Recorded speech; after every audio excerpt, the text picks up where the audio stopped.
ಬಾಲ್ಯದಲ್ಲೇ ಸಂಸ್ಕಾರವಂತ ಶಿಕ್ಷಣ ಕಲಿತ ರುದ್ರೇಶ್ ಕಷ್ಟದಿಂದಲೇ ಶ್ರೀ ಸಿದ್ಧಗಂಗಾ ಮಠದಲ್ಲಿ ಶ್ರೀಗಳ ಮಾರ್ಗದರ್ಶನದ ಮುಖಾಂತರ ವಿದ್ಯಾಭ್ಯಾಸ ಕಲಿತು ಕನ್ನಡ ಎಂಎ ಪದವಿ ಪಡೆದು ಸುಮಾರು 530 ಪದ್ಯಗಳನ್ನು ಸಮಾಜಕ್ಕೆ ಕೊಡುಗೆ ಕೊಟ್ಟಿದ್ದಾರೆ.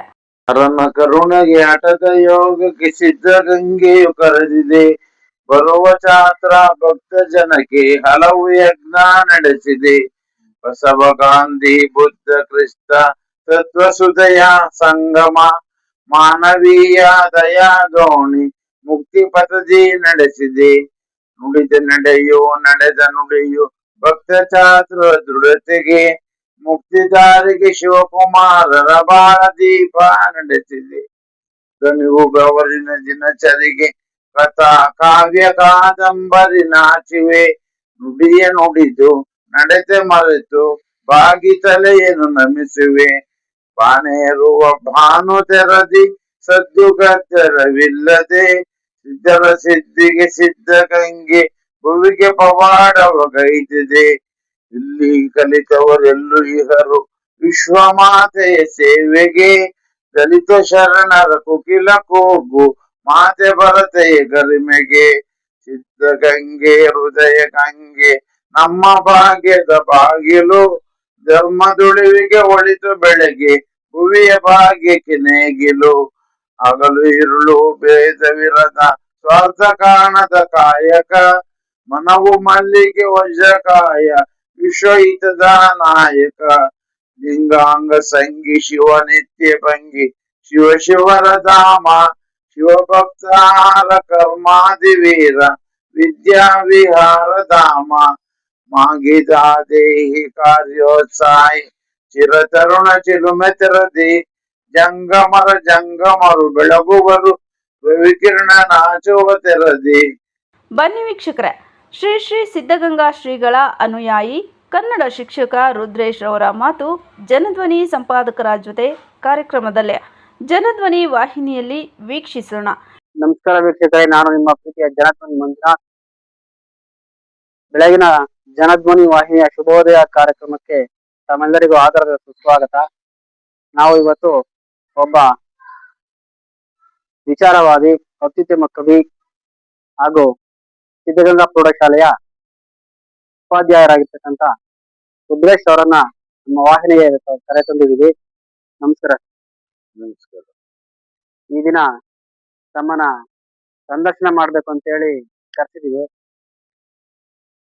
ನಿಮ್ಮ ಕಂದ ಪದ್ಯಗಳಿರ್ಬೋದು, ಸಾಮಾಜಿಕ ಕವಿತೆಗಳಿರ್ಬೋದು, ಸ್ವಾಮಿನಿ ಷಟ್ಪದಿ ಇರ್ತಕ್ಕಂಥ ಕವಿತೆಗಳಿರ್ಬೋದು, ತುಂಬಾ ಚೆನ್ನಾಗಿ ಮೂಡಿ ಬಂದಿದೆ.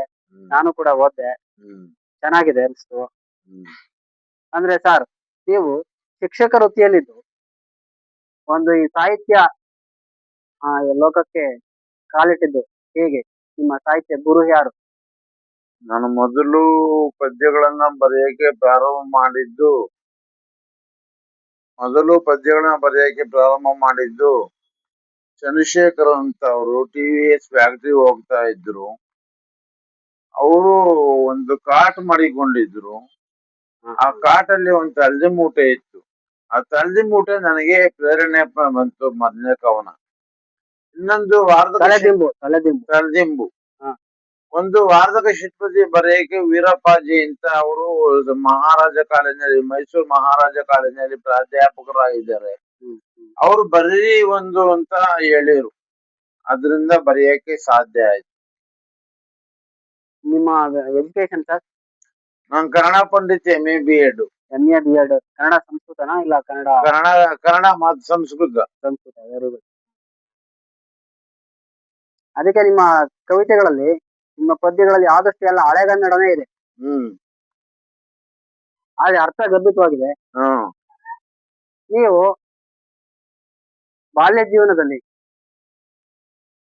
ನಿಮ್ಮ ಬಾಲ್ಯ ಜೀವನದಲ್ಲಿ MA ಆಗಿನ ಕಾಲದಲ್ಲೇ ಕನ್ನಡ ಸಂಸ್ಕೃತ MA B.Ed ಮಾಡಿದಿರಾ ಅಂತ ಅದೇನು ಸಾಮಾನ್ಯದ ಮಾತಲ್ಲ. ಬಡತನ ಕಿತ್ತು ತಿನ್ನುವ ಬಡತನದ ಕಾಲದಲ್ಲಿ ಹೌದೌದು ಮಾಡಿದೀರಾ.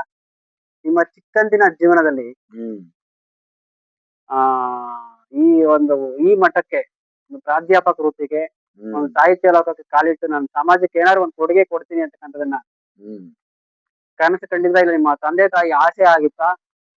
ಇದ್ರ ಬಗ್ಗೆ ಏನ್ ಹೇಳಕ್ ಬಯಸ್ತೀರಾ? ನಮ್ ತಂದೆ ತಾಯಿ ತುಂಬಾ ಬಡವರು. ಹ್ಮ್. ನಮ್ ತಂದೆ ತಾಯಿ ತುಂಬಾ ಬಡವರು. ಹ್ಮ್ ಹ್ಮ್ ಅವರು ಗದ್ದಿಗೆ ಮಠದ ಮಹಾಂತ ಸ್ವಾಮಿಗಳ ಮುಖೇನ ಹ್ಮ್ ಹ್ಮ್ ನನಗೆ ಸಿದ್ಧಗಂಗಾ ಮಠಕ್ಕೆ ಸೇರಿಸಿದ್ರು. ಹ್ಮ್ ಹ್ಮ್ ಕನ್ನಡ ಪಂಡಿತ್ ಓದುವುದಕ್ಕೆ ಸೇರಿಸಿದ್ರು. ಹ್ಮ್ ಅವಾಗ ಮೊದಲನೇ ವರ್ಷ 10 ರೂಪಾಯಿ, ಹ್ಮ್ ಇನ್ನೆರಡು ವರ್ಷಕ್ಕೆ 25 ರೂಪಾಯಿ ಫೀಸ್ ಇತ್ತು. ಹ್ಮ್ ಹ್ಮ್ ಅದನ್ನ ಕೊಟ್ಟು ನಾವು ಸೇರ್ಕೊಂಡು ಸಿದ್ಧಗಂಗಾ ಮಠಕ್ಕೆ. ಸಿದ್ಧಗಂಗಾ ಮಠಕ್ಕೆ ಹ್ಮ್ ಹ್ಮ್ ಕನ್ನಡ ಪಂಡಿತ್ ಓದಿದೆ ನಾನು. ಹ್ಮ್ ಕನ್ನಡ ಪಂಡಿತ್ ಓದಿ ನಾನು ಅಲ್ಲೇ B.Ed ಮಾಡಿದೆ. Swamiji B.Ed free B.Ed seat ಕೊಟ್ರು ನನಗೆ. ಹಾ ಫ್ರೀ B.Ed ಸೀಟ್ ಕೊಡ್ತಾರೆ. ಅವರು ಕೊಟ್ಟಿದ್ರಿಂದ ನಾನು B.Ed ಮಾಡಕ್ಕೆ, ನಾನು ಟೀಚರ್ ಆಗೋಕ್ಕೆ ಸಾಧ್ಯ ಆಯ್ತು. ನೀವು ಶಿಕ್ಷಕ ವೃತ್ತಿನ ಏನ್ ಆಯ್ಕೆ ಮಾಡ್ಕೊಂಡ್ರಿ? ನಾವು ಹೇಳಿದ್ ಕೇಳಿ ನಾವು ಕನ್ನಡ ಪಂಡಿತ ವ್ಯಾಸಂಗವನ್ನ ಮಾಡಿದ್ದು. ಹ್ಮ್ ಹ್ಮ್ ಹ್ಮ್ ನಾವು ಒಟ್ಟು ಶಿಕ್ಷಕರಲ್ಲದೆ ಬೇರೆ ಆಗುವುದಕ್ಕೆ ಸಾಧ್ಯನೇ ಇರ್ಲಿಲ್ಲ. ಹ್ಮ್ ನಮ್ಗೆ ಯಾವ ಬೇರೆ ಕೆಲಸನೂ ಕೊಡ್ತಿರ್ಲಿಲ್ಲ. ಹ್ಮ್. ಆದ್ರಿಂದ ನಾನು ಶಿಕ್ಷಕ ವೃತ್ತಿಯನ್ನೇ ಆಯ್ಕೊಂಡೆ. ಅಂದ್ರೆ ಏನಾದ್ರೂ ಸಾಮಾಜಿಕ ಕೊಡುಗೆ ಕೊಡ್ಬೇಕು, ಮಕ್ಕಳಿಗೆ ನಾನು ಕಲ್ತಿರ್ತಕ್ಕಂತ ಏನಾದ್ರು ಒಂದ್ 2 ಅಕ್ಷರನ ಬೇರೆಯವರಿಗೆ ದಾನ ಮಾಡ್ಬೇಕು ಅಂತಕ್ಕಂಥ ಉದ್ದೇಶ ಇತ್ತಾ? ಹೌದು, ನಹಿ ಜ್ಞಾನೇನ ಸದೃಶಂ ಅಂತಾರೆ. Very good very good. ಜ್ಞಾನಕ್ಕಿಂತ ಸಮಾನವಾದದ್ದು ಮತ್ತೊಂದಿಲ್ಲ ಅಂತ ಹೇಳ್ತಾರೆ. ಹೌದು. ಆ ಜ್ಞಾನನ ಕಳ್ಳತನ ಮಾಡಕ್ಕಾಗಲ್ಲ, ಅಣ್ಣ ತಮ್ಮಂದಿರು ಭಾಗ ಕೇಳಕ್ಕಾಗಲ್ಲ, ಹೌದು. ರಾಜರಾಗ್ಲಿ ಸರ್ಕಾರ ಆಗ್ಲಿ ವಶಪಡಿಸ್ಕೊಳಕ್ಕಾಗಲ್ಲ. ಹ್ಮ್. ಅದರಿಂದ ನಹಿ ಜ್ಞಾನೇನ ಸದೃಶಂ ಅಂತ ಅನ್ಬಿಟ್ಟು ಹೇಳ್ತಾರೆ. ಹೌದು. ನಾವು ಕಲ್ತಿದ್ದನ್ನ ಮಕ್ಕಳಿಗೆ ದಾರಿ ಎರಿಬೇಕು ಅನ್ನೋದು ನಮ್ಮ ಇಚ್ಛೆ. ಹ್ಮ್. ಏನಾದ್ರೂನು ಕಲ್ತು ಮಕ್ಕಳಿಗೆ ಬೋಧನೆ ಮಾಡ್ಬೇಕು, ಅವರಲ್ಲಿ ಬದಲಾವಣೆ ತರಬೇಕು, ಸಂಸ್ಕಾರವನ್ನು ತರಬೇಕು ಅನ್ನೋದು ಬಹಳ ಮುಖ್ಯ. ವಿದ್ಯೆ ಎಲ್ರೂ ಕಲಿತಾರೆ, ಅದ್ ಮುಖ್ಯ ಅಲ್ಲ. ಸಂಸ್ಕಾರವನ್ನ ಉಂಟು ಮಾಡಬೇಕಾದ್ರೆ, ಸಂಸ್ಕಾರದ ರೀತಿಯಲ್ಲಿ ಬೆಳೆಸಬೇಕು ಅಂತಂದ್ರೆ ನಾವು ಶಿಕ್ಷಕರಾದ್ರೆ ಮಾತ್ರ ಸಾಧ್ಯ. ನೋಡಿ, ನೀವು ಸಂಸ್ಕಾರ ಅಂತಾನೆ ನನಗೆ ಜ್ಞಾಪಕ ಬಂತು. ಮಕ್ಕಳಿಗೆ ಪಠ್ಯ ಪುಸ್ತಕ ಬೋಧನೆಯಿಂದ ಸಮಾಜ ತಿದ್ಲಿಕ್ಕಾಗಲ್ಲ. ಸಂಸ್ಕಾರಯುತ ಶಿಕ್ಷಣ ಸಾರಯುತ ಅಂತ ಹೇಳ್ತಾರೆ. ಸಂಸ್ಕಾರಯುತ ಶಿಕ್ಷಣ ಸಾರಯುತ ಅನ್ನೋದಕ್ಕೆ ನೀವೇನ್ ಹೇಳಕ್ ಬಯಸ್ತೀರಾ? ನೋಡಿ, ಪಠ್ಯ ಪುಸ್ತಕ ಇರಬೇಕು. ಯಾವ್ದಾದ್ರು ಒಂದು ಕುರುಹು ಇಲ್ದಲೆ ನಾವು ಬೋಧನೆ ಮಾಡುವುದಕ್ಕೆ ಸಾಧ್ಯ ಆಗೋದಿಲ್ಲ. ಹಾ ಆ ಕವಿ ಈ ಕವಿ ಮತ್ತೊಬ್ಬ ಕವಿಯ ಪ್ರತಿಯೊಬ್ಬರು ಬರೆದಿರ್ತಕ್ಕಂಥದ್ದನ್ನ ನಾವು ಮಕ್ಕಳಿಗೆ ಬೋಧನೆ ಮಾಡ್ಬೇಕಂದ್ರೆ ಒಂದು ಕುರುಹು ಇರ್ಲೇಬೇಕು.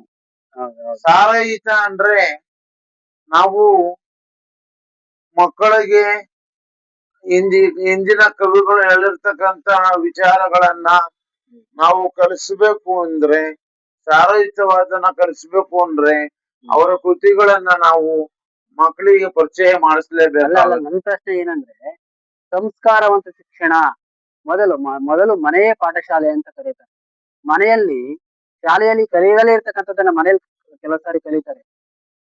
ತಂದೆ ತಾಯಿ ಸಂಸ್ಕಾರ ಯಾವ ರೀತಿ ಕಲಿಸ್ತಾರೆ, ಆ ಆ ಸಂಸ್ಕಾರವನ್ನ ಮಕ್ಕಳು ಕಲಿತಾಗ ಗುರು ಹಿರಿಯರಿಗೆ, ಈಗ ಉದಾಹರಣೆ, ನಿಮ್ಮ ಶಾಲೆಗೆ ಒಬ್ಬ ಮಗು ಬರ್ತಾನೆ, ಆ ಮಗುಗೆ ಸಂಸ್ಕಾರನೇ ಇಲ್ಲ ಅಂದ್ರೆ ಗುರು ಹಿರಿಯರಿಗೆ ಬೆಲೆ ಯಾಕೆ ಕೊಡ್ತಾನೆ? ಹೌದು. ಸೊ ಹಂಗಾಗಿ ಸಂಸ್ಕಾರಯುತ ಶಿಕ್ಷಣ ಸಾರಯುತ, ಈ ವಿಚಾರವಾಗಿ ನೀವ್ ಏನ್ ಹೇಳಕ್ ಬಯಸ್ತೀರಾ ಅಂತ ನನ್ ಪ್ರಶ್ನೆ. ನೋಡಿ, ಮೊದಲ ತಾಯಿ ಜನನಿ, ಹೌದು ಆಕಿ ಶಿಕ್ಷಕಿ ಅಂತ ಹೇಳಿದ್ರುನು ಹೌದು ನಾವು ಕಲಿಯೋದಕ್ಕೆ ಪ್ರಾರಂಭ ಮಾಡೋದು ಶಾಲೆಯಲ್ಲಿ ಮಾತ್ರ. ಹ್ಮ್ ಹ್ಮ್ ಹ್ಮ್ ನಾವು ಹೇಳ್ಬೋದು, ನಾವು ಮೊದಲ ತಾಯಿ, ಮೊದಲ ಗುರು ತಾಯಿ ಅಂತ ಹೇಳ್ಬೋದು. ಹಿಂದಿನ ಕಾಲದಲ್ಲಿ ಏನೇ ತಾಯಂದಿರು ಕಲ್ತಿದ್ರು ಅವ್ರಿಗೇನೋ ವಿದ್ಯಾಭ್ಯಾಸ ಇರ್ಲಿಲ್ಲ. ಹ್ಮ್ ಹ್ಮ್ ನಮ್ ಕಾಲದಲ್ಲಿ ನಾವು ಚಿಕ್ಕ ವಯಸ್ಸಿನಲ್ಲಿ ಮಕ್ಳು ಇದ್ದಾಗ, ಗೊತ್ತಾಯ್ತ್ರ? ಅದು ಸಾರಯುತವಾದ ಶಿಕ್ಷಣವನ್ನ ಕಲಿಸ್ಬೇಕಾದ್ರೆ ಶಾಲೆ ಮಾತ್ರ. ನಿಮ್ಮ ಬಾಲ್ಯದಲ್ಲಿ ತುತ್ತು ತಿನ್ನುವ ಬಡತನ ಇತ್ತು. ವಿದ್ಯಾಭ್ಯಾಸ ಮಾಡ್ಬೇಕಾದ್ರೆ ನಿಮ್ಗೆ ಯಾವ ರೀತಿ ಕಷ್ಟ ಸುಖಗಳು ಬಂದ್ವು, ಅದನ್ನ ಯಾವ ರೀತಿ ಎದುರಿಸಿದ್ರಿ, ಮುಂದೆ ನಿಮ್ಮ ಈ ಒಂದು ವಿದ್ಯಾಭ್ಯಾಸ ಜೀವನವನ್ನ ಯಾವ ರೀತಿ ಆ ರಥವನ್ನ ಎಳ್ಕೊಂಡು ಹೋದ್ರಿ ಅಂತಕ್ಕಂಥ ವಿಚಾರ. ನಾವು ಓದಬೇಕಾದ್ರೆ ಬಾಲ್ಯದಲ್ಲಿ ಓದಬೇಕಾದ್ರೆ ತುಂಬಾ ಬಡತನ ಇತ್ತು. ಅಲ್ಲಿ ಹೊನ್ನಂಗಯ್ಯ ಮೇಷ್ಟ್ರು ಮತ್ತೆ ಹನುಮಂತಯ್ಯ ಮೇಷ್ಟ್ರು ಇಬ್ರು ಟೀಚರ್ ಇದ್ರು. ಹಾ ಹಾ ತುಂಬಾ ಚೆನ್ನಾಗ್ ಪಾಠ ಮಾಡೋರು. ಹ್ಮ್ ಅವರಿಂದ ನಾವು ಒಂದು ಕಾವಂತ ಸಂಯುಕ್ತಾಕ್ಷರ ಅಕ್ಷರ ಹ್ಮ್ ಇವುಗಳೆಲ್ಲವೂ ಚೆನ್ನಾಗಿ ಬರೆಯೋದನ್ನ ಕಲ್ತ್ಕೊಂಡು ನಾವು. ಹ್ಮ್ ಹ್ಮ್ ಅದರಿಂದ ನಾವು ಹೈಸ್ಕೂಲಿಗೆ ಕಳ್ಸಿದ್ರು. ಹ್ಮ್ ಅಲ್ಲಿ ಯೂನಿಫಾರ್ಮ್ ಹಾಕೊಳಕ್ಕೂ ಕೂಡ ನಮ್ಗೆ ಇದಿಲ್ಲ, 5 ಜನ ಮಕ್ಳು ನಾವು. ಹೌದು ಹೌದು. ತುಂಬಾ ಕಷ್ಟ ಇತ್ತು. ನಿಮ್ಮ ತಂದೆ ತಾಯಿಗಳು ಒಂದು ಅಫಿಷಿಯಲ್ ಮಾಡಿರ್ತಕ್ಕಂಥ ಜೀವನ ಮಾಡ್ತಾ ಇದ್ರೆ, ಇಲ್ಲ ರೈತಾಪಿ ವರ್ಗ. ರೈತಾಪಿ ವರ್ಗ. ಆಗ ಸಂದರ್ಭದಲ್ಲಿ ನಿಮ್ಮ ಅಣ್ಣ ತಮ್ಮಂದಿರು ಎಲ್ಲ ಒಟ್ಟು ಜೊತೆಯಲ್ಲಿ ಇದ್ರ, ಇಲ್ಲ ನಾನೇ ದೊಡ್ಡವನು, ಎಲ್ಲರ ಜೊತೆಯಲ್ಲೇ ಇದ್ದು. ಅವಿಭಕ್ತ ಕುಟುಂಬ. ಅವಿಭಕ್ತ ಕುಟುಂಬ ಅಂದ್ರೆ ಏನಿದೆ ಸಮಸ್ಯೆಗಳು ಉದ್ಭವ ಕಂಡಿಲ್ಲ ಅಂತಕ್ಕಂಥದ್ದು. ಸಮಸ್ಯೆಗಳು ಇದ್ದು, ಬಹಳ ಸಮಸ್ಯೆಗಳು ಇದ್ದು. ಓದಿಸಬೇಕಾದ್ರೆ ತುಂಬಾ ಕಷ್ಟ ಇತ್ತು ಆಗಿನ ಕಾಲದಲ್ಲಿ. ಹಾ. ಬಂಡೆ ಮಠದಲ್ಲಿ ಹೈಸ್ಕೂಲ್ ಇತ್ತು, ಮಠದ್ದೇನೆ. ಹಾ. ಅಲ್ಲಿ ವ್ಯಾಸಂಗ ಮಾಡಿದ್ವು ನಾವು.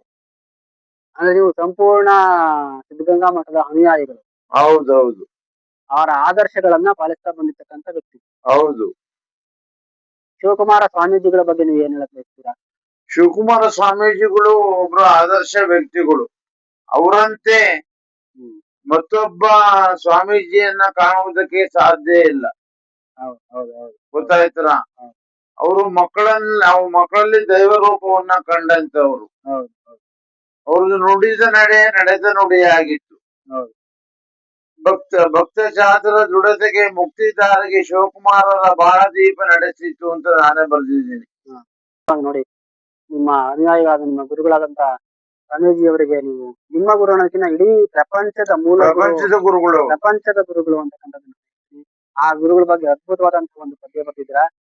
ಖಂಡಿತವಾಗ್ಲೂ ಸರ್ಕಾರ ಇಂಥ ಸುಬ್ರೇಶ್ ಸರ್ ಅಂತ ಅವ್ರನ್ನ ಗುರುತಿಸಿ ಅವರಿಗೆ ಒಳ್ಳೆ ಒಳ್ಳೆ ಪ್ರಶಸ್ತಿಗಳನ್ನ ಕೊಡಿ ಅಂತಕ್ಕಂಥದ್ದನ್ನ ನಾನು ಒಂದು ಆಸೆ ಪಡ್ತಾ ಒಂದು ಕಾರ್ಯಕ್ರಮಕ್ಕೆ ವಿದಾಯ ಹೇಳೋಣ.